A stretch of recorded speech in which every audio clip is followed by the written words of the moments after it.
I came to Sagada because someone online told me it was quiet. They forgot to mention the part where I'd have to survive 5 hours of winding mountain roads that felt like riding a roller coaster with no seatbelt. But as soon as the fog lifted and the pine scent hit me, I realized this was not the chaotic Philippines I'd gotten used to. This was the calm version, like the country took a deep breath and told everyone to relax. I stepped off the van, hair a tangled mess from the ride, and the driver smiled. "Welcome to Sagada, ma'am," I smiled back, pretending my soul hadn't just left my body at kilometer 41. The first thing I noticed wasn't the view, it was the sound of silence. No karaoke blasting, no tricycles honking. Just birds, wind, and the occasional rooster who probably didn't know what time it was. I breathed in that mountain air like I'd just invented oxygen. I checked into a small guest house that smelled like pine wood and brewed coffee. The owner, a cheerful older woman named Lorna, greeted me with the warmth of a long-lost aunt. She poured me a cup of Sagada coffee and said, "We grow this just up the hill. Strong, like Igorot women." I took a sip. It was bold, earthy, and had the power to wake up my soul. Over breakfast, Lorna told me that Sagada used to be a secret hideout for travelers looking to escape the heat and noise of Manila.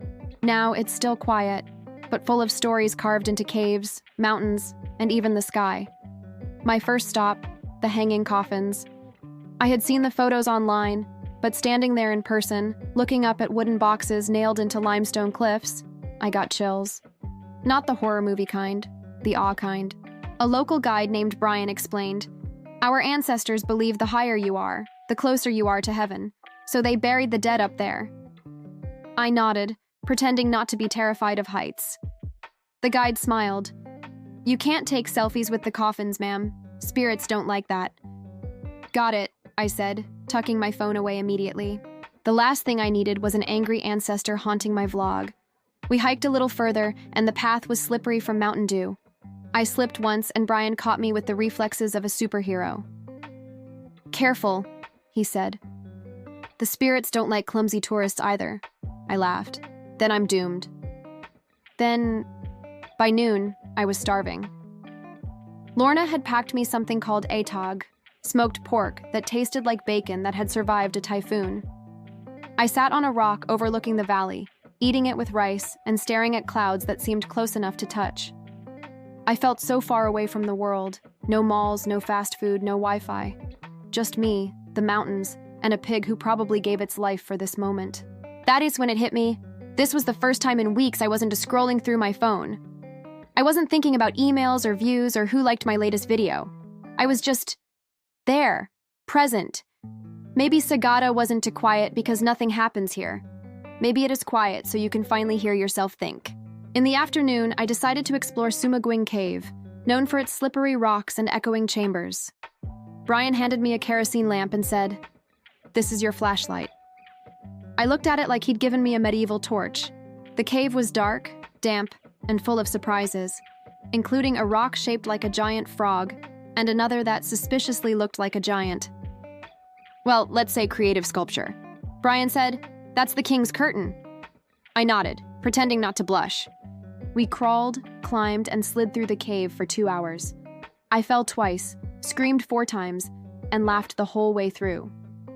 It was terrifying and amazing, like a natural obstacle course designed by the gods. When we finally emerged, covered in mud and triumph, Brian smiled. "You survived Sagada." I laughed. Barely, but yes. That night, I sat on the guest house balcony with a hot mug of tea, watching the fog roll in like a slow dance. The air was cold, a first for me in the Philippines. I wrapped myself in a blanket and listened to crickets and faraway laughter. Somewhere down the road, someone strummed a guitar and sang a folk song in Kankanae, the local dialect.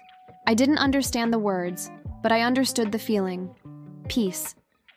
The next morning, I woke up early to see the sunrise at Kiltapan Viewpoint. It's one of those must-do things that locals insist on. I arrived at 4:30 a.m., wrapped in 2 jackets and my remaining will to live.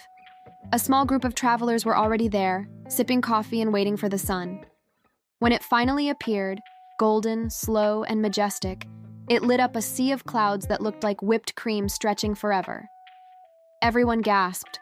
I just stood there, mouth open, holding my cup, whispering, "Okay, fine. Sagada wins." Then, a rooster crowed dramatically like it had planned the whole thing. Later that day, I wandered around the town. The locals smiled as I passed.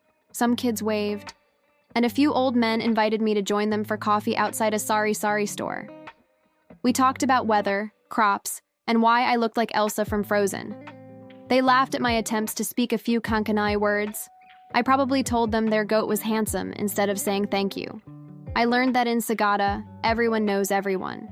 There's no rush, no noise, no pretending. Life here isn't about being busy, it's about being connected. I helped Lorna in her kitchen that evening, rolling uba pancakes while she told me stories about her grandparents who once hid in the caves during the war. She said, "People come here to find peace, but peace isn't something you find. You just remember it again." That line stuck with me. On my last day, I walked through Echo Valley one more time. The mist was thicker, the air colder, and the sound of church bells drifted through the mountains. I looked up at the hanging coffins again and thought, these people lived knowing they'd always stay close to home. Maybe that's why Sagada feels so peaceful. It's full of souls that never left. Before I left, Brian handed me a small rock from the cave. "So, you remember Sagada?" I smiled. How could I ever forget? The van ride back down the mountain was just as dizzying, but this time I didn't mind. My phone still had no signal, and I didn't care.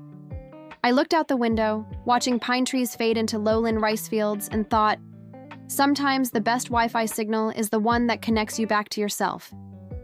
When I finally reached the city, my phone exploded with messages, emails, and notifications. But before I touched it, I smiled and whispered, "Thank you, Sagada." It wasn't just a place I visited. It was a reminder that sometimes silence is the most beautiful sound you can hear.